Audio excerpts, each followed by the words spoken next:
out of time. Thank you very much for all the nice presentations. Looks like we all had a lot of things to talk about. So we started with the Professor Hannah's nice presentation about this real good flow about consumer finance protection area. So it was kind of started with the regulation, but then there were arguments about deregulation because there's all the bad things about strong regulation. And then we moved on to providing information and then educating people. Looks like it's not really working. Now, finally, a lot of us are talking about the nudges, like, choice architecture. And looks like it's not just United States or just academic discussions, as Professor Basu mentioned. Looks like also the South African cases, suitability story is kind of the same in a context with nudges. So instead of simply providing information or emphasizing on the education, now all of the word regulation is kind of moving toward to the nudges or emphasizing suitability. So although we are talking about the a regulation from all over the world, looks like we are on the same track here. So, but let me have one question to all of you, and then we can probably have some previous discussion. So this recent Korean regulation, as Professor Ko presented, we have providing information story and also have educating people story, but most importantly, I think of this very strong punitive charge to financial institutions when these people, the sellers did some made mistake.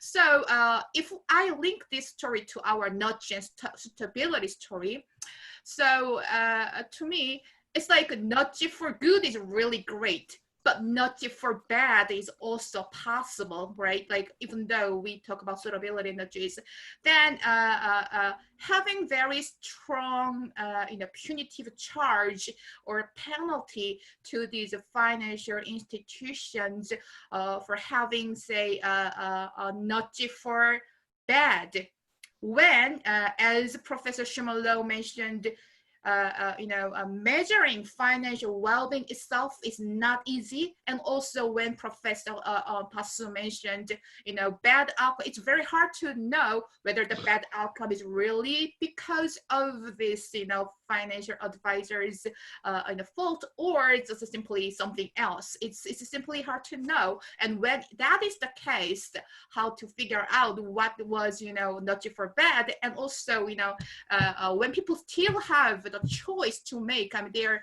ability, their freedom to make their own choices, not for bad, should we regulate for them, and should we, penalize strongly for these cases?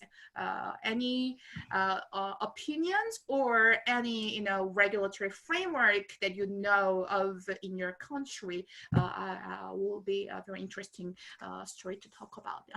That's my question. Anybody? Okay, I'll see. I agree with the first part of the question. In a sense, if we were in a uniform, well-developed, reasonably well-educated markets across the board, I think the self-regulation, in some sense, what I'll rephrase what you, in my opinion, what you're saying is, should the companies and should the providers self-regulate and provide something, vis-a-vis should there be an external regulatory body who kind of comes in and, has a punitive and all of that, but essentially somebody else comes with a stick and tells you this is what you do kind of story. I think the self-regulation argument would work very well in an environment where there is uniformity and homogeneity in terms of all players concerned, which includes the service providers and the consumers. The problem that we have is, at least in countries like India, and I think it's the same in the US, because one of the things, if I remember correctly, and Professor Hannah would obviously be able to highlight and talk more, but I think after the global financial crisis, somewhere around 2008 or so, maybe 2009, about 16 of the 50 odd US states made it mandatory that some level of financial literacy has to be part of high school stroke college curriculum. And the idea was that people would be better prepared. Now, from some of the data that is on the outcomes that he showed us, it doesn't seem to be working. And in countries like India, where forget financial literacy, literacy, education itself across the board is a question. And the next frontier would be Africa in that context. How do you ensure that a person on the road, person who doesn't even understand the basic argument of savings and doesn't have the ability to save, really understands what kind of choices he or she has and makes the right choice? In most of these cases, they look up to some individuals. It could be a financial service provider, there could be a friend, a family, some kind of person that they look up to, and an entity that they look up to. And therefore, the onus for that entity becomes all that more relevant and important to kind of provide the appropriate advice. My closest analogy to this is like a doctor. Most of us are not, or none of us are, at least here, I can't think of any one of us being medical doctors. So at some level, we have to kind of trust in, when if God forbid something happens, we land up, we have to put a trust in the medical professional. And one of the things that they have to do is also kind of, give us full disclosure in terms of what's happening and what could be the prognosis and what kind of outcomes can come about, and then help us make informed choices. I think that's kind of the model, and then there is a mechanism by which they are being regulated. Yes, there might be some problems that could come in, and I would, if I were on the other side, I would, given the complexity and given the scale of this problem, or that could blow up, I think it's better to err on the side of caution and therefore, be on the side of the consumer more than on the side of the service provider, because the service providers have the ability and the wherewithal to look at various alternatives, both in terms of intellectual as well as financial resources, and they should be better placed. So that would be I would still want to kind of be more lenient on the other side and harsher on this side. Now, should it be punitive fines and all of that, or should it be other things? It's something which I think different jurisdictions will evolve. Traditionally, fines have been a model in managing financial markets and financial, in a financial system. It doesn't seem to have worked well. Goldman Sachs itself has paid so much of fines in all of the companies, and they don't seem to have changed too much. So should we look at some other kind of punitive measures as something which I think will have to evolve? But on the whole, there should be punitive measures, in my opinion, on that side. Okay. Thank you. Any other opinions? Yes. Okay. Sorry, Hannah. Yeah. Okay, Professor Ko. Yeah. Yeah.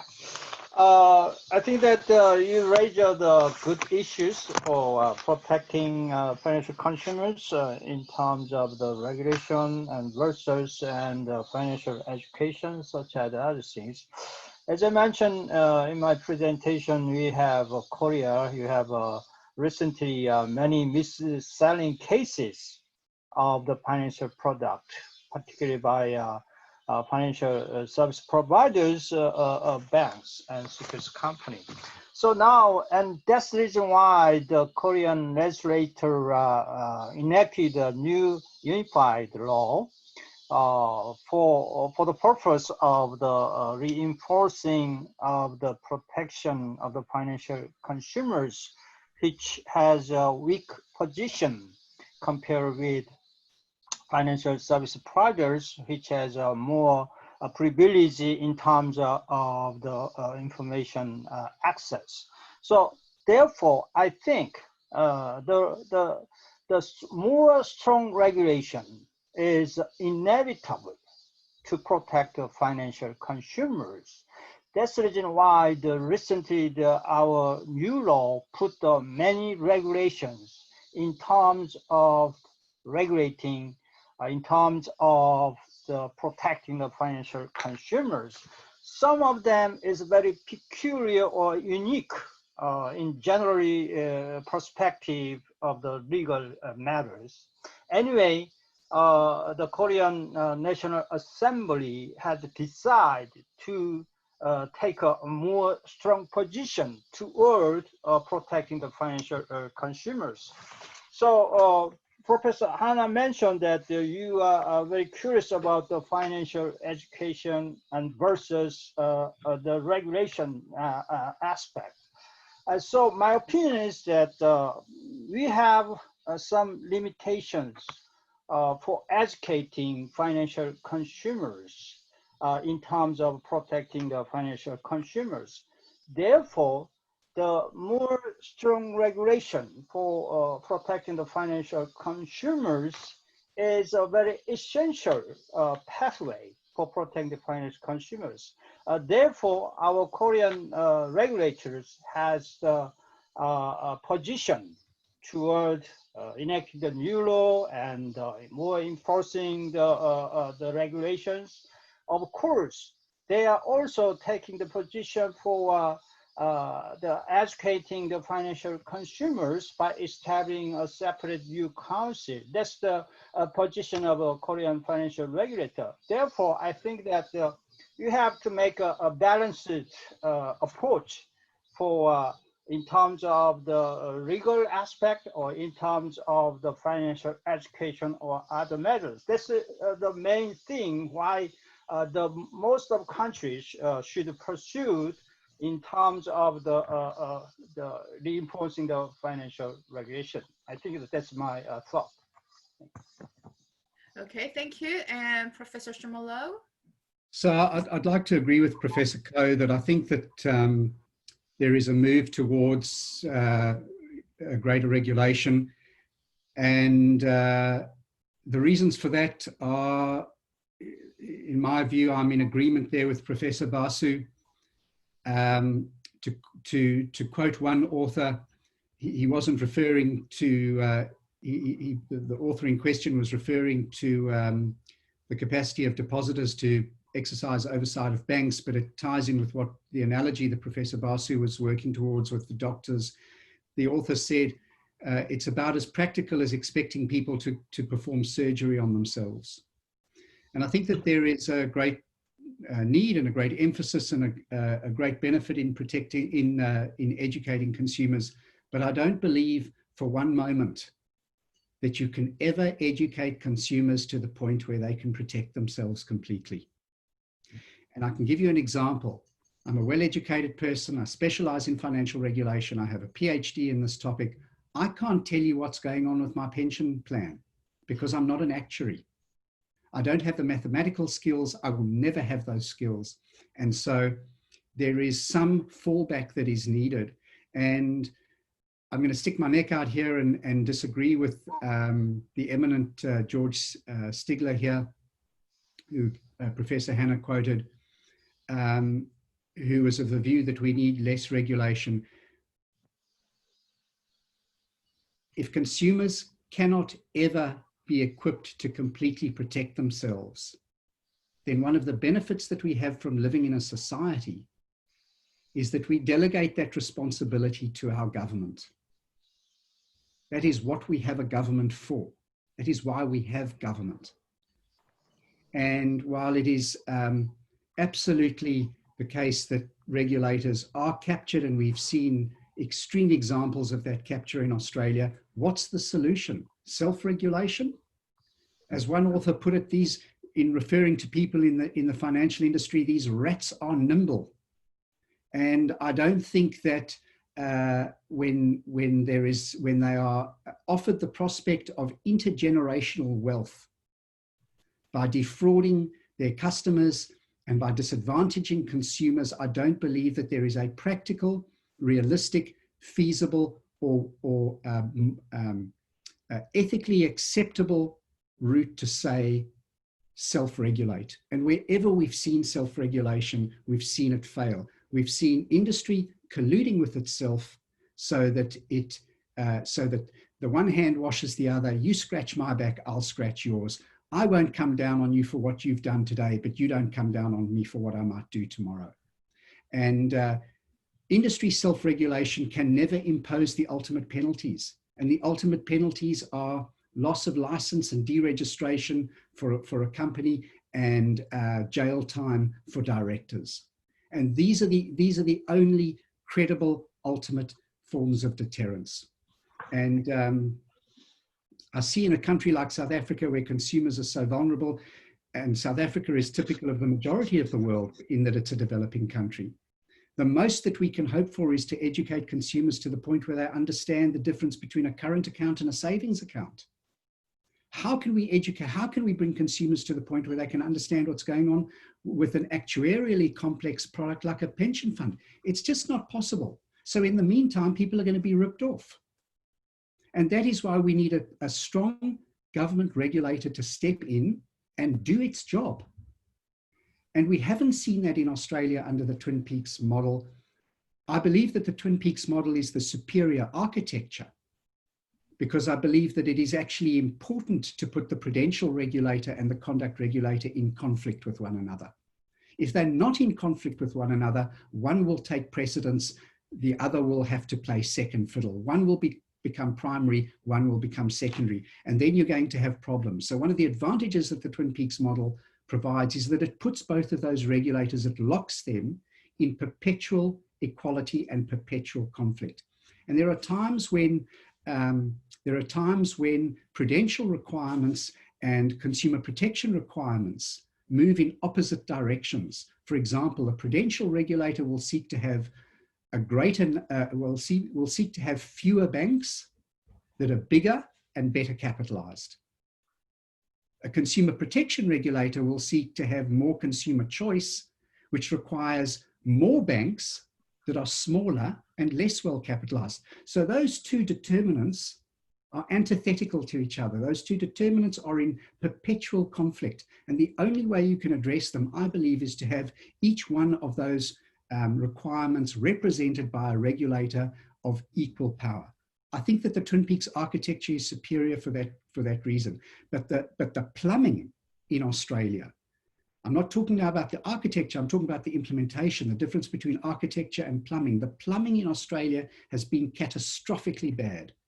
We are emerging from a financial regulatory crisis.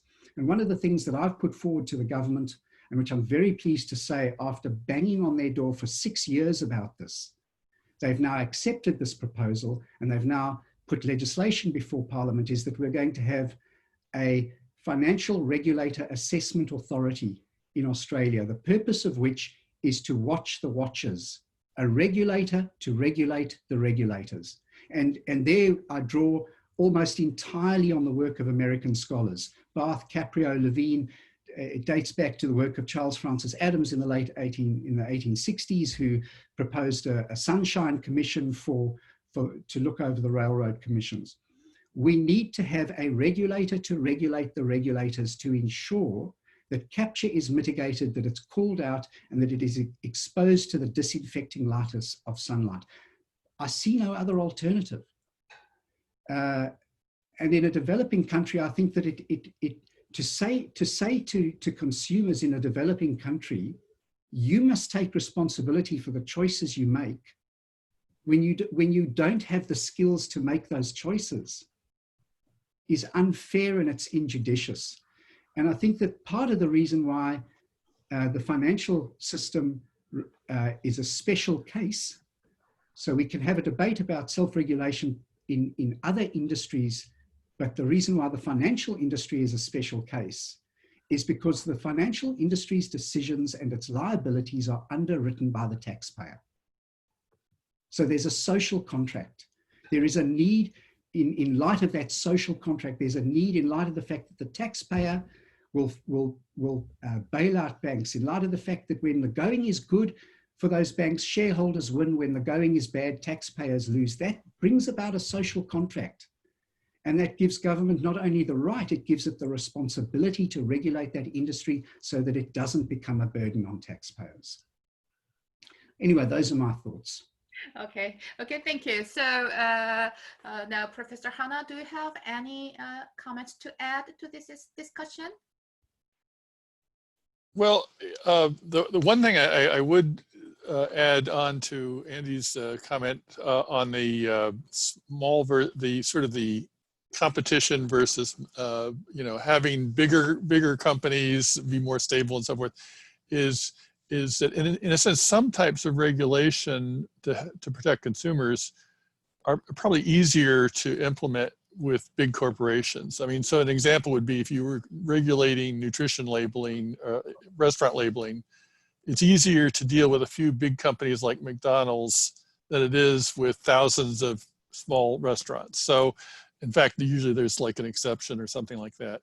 And so it is sort of an interesting dilemma in terms of thinking about, on the one hand, we have this whole issue of reducing monopoly, promoting competition, but on the other hand, in terms of just getting businesses to comply with regulation, consumer protection regulation, it's sort of easier to do if you have a relatively smaller number of big companies. So it's an interesting dilemma. I mean, I was trained to think about the monopoly and competition, the antitrust and so forth. But in terms of when we get to consumer protection, it's almost like it's sort of harder to implement. And I see this in the United States with thinking about regulating financial advisors. If we have many small financial advisors, and I mean, there's no doubt that some of the big companies also have done very abusive things, but it's still, it's just sort of easier to say, okay, American Express or some of the other big financial companies, we can say, okay, this is what you're going to do, and you have the staff to make sure all your advisors follow this, and hopefully they will. But if you have a lot of one-person financial advisor firms, the regulation just becomes harder to implement, I think. Can I just make an observation about that? Those are indeed absolutely very prescient comments by Professor Hanna, and it alludes to this problem in regulation, the problem of what you do with regulation, where the regulation is one size fits all. Yeah. What they're doing in South Africa is that the Conduct Authority is required by law to modulate the regulations as it applies them, and to modulate the regulations as it creates them for big firms versus small firms. How that'll work in practice is yet to be seen. The other thing that they're doing in South Africa, which is quite interesting, is that the way in which they're capturing small advisors is that they're saying, if you're a small advisor and you sell the products or services of a big company, the big company becomes responsible for your conduct.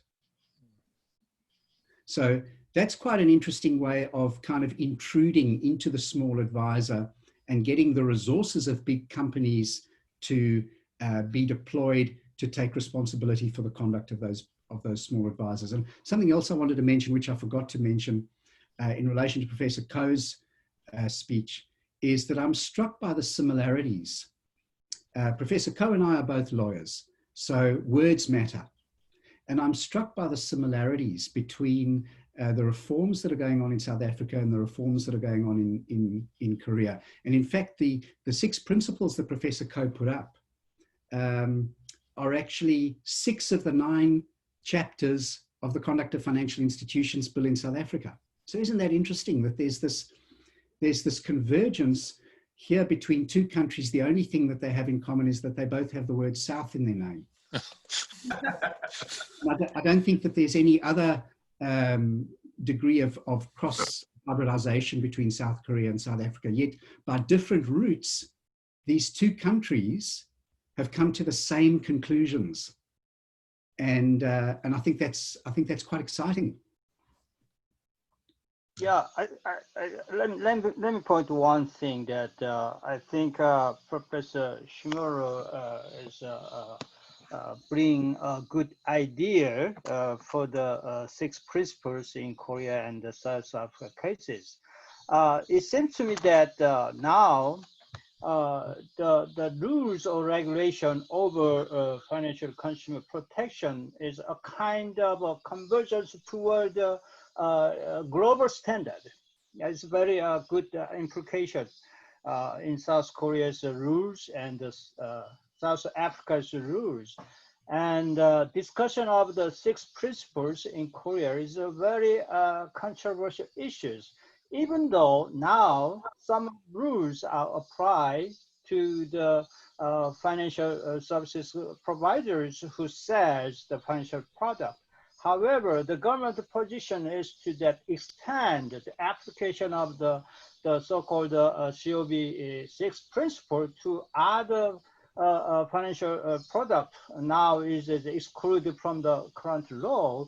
That's the reason why the Korean financial regulator position is to move toward more protecting the financial consumers. Therefore, I think that you need to more discuss about a kind of setting up a framework for a global standard for pursuing the financial consumer protection. I think that this is a good agenda for the financial protection matters. I think that that's the good point which we should consider in the future.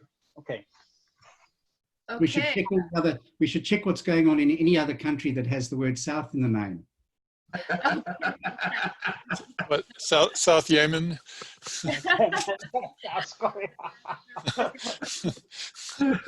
Okay, I think we are over like 30 minutes, so we had a very good discussion. Thank you very much for joining us. I think I learned a lot from these discussions, and I hope you did as well. Yes. And thank you very much for your participation. I hope we can all actually meet in person one day.